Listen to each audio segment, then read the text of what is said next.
Assalamualaikum. Maman Sidi Mitwar Baba Ala. Binne karante bet bazi. Eid जे पुरमुसरत ख़ुशीअ जे मौक़े ते ॿिन खरनि ते चटा बेटी पार्ट नंबर 64।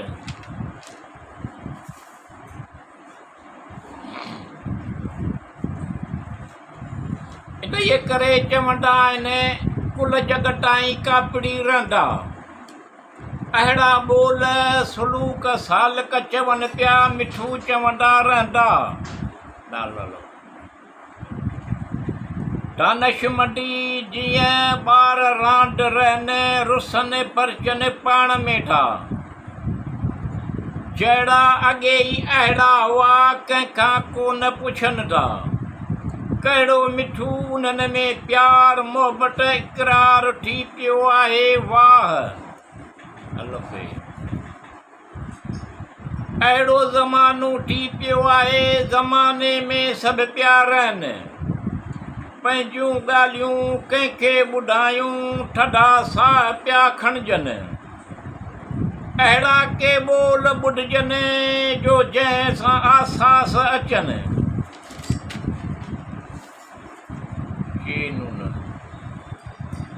चंड जी राति आहे, ख़ुशियुनि भरी राति आहे, ईद जी राति आहे, तूं मूंखे तोहफ़ो तो मूंखे तोहफ़ो अहिड़ो ॾिनो।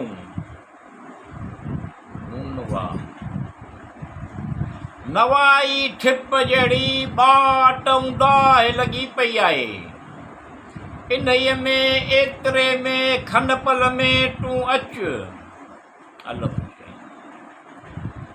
अची ईद जे पुरमुसरत ख़ुशीअ जे मौक़े ते तोखे ॾिसियो ख़ुशि पिया थियूं वहीं ख़ुशि करण खां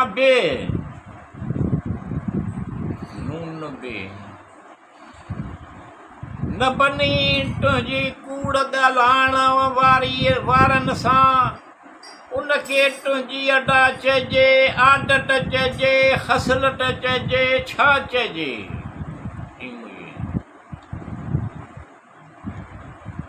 जीअं ऋणी ॼाणनि धणी ॼाणनि, ॼाणनि असांजो छा, जहिड़ी नियत तहिड़ी मुराद चवनि था जे पाण परचाए मूं रिझाए, अहिड़ा सलूक ॿुधाए, अहिड़ो कमु करे जो मिठू मोटाए, भाकुर पाए गले गले। लीलाए लीलाए ॼण थकिजी पिया, पर ॻाल्हि गॾी पई आहे अञा। उन्हनि सां ई हाल अहवाल ओरजनि, कन तदारक ऐं हीअं सां हदाइनि जे मर्द हुजनि महल जा, जे महल ते कमु अचनि। ईअं न थिए जो ॿुधी पोइ वाए वाए कनि, पोइ ॿुधाइनि लोकनि त असां मिठूअ ते कयो अहसान। उन्हनि सां ई हाल अहवाल ओरजनि, मिठू जहिड़ो पाण तहिड़नि सां हाल अहवाल ओरजनि। कम थियनि पोइ थियनि यकीन, बिलही वञनि वहम। हमदर्द हद ॾोखी अहसान कंदड़ परे खां पधरा,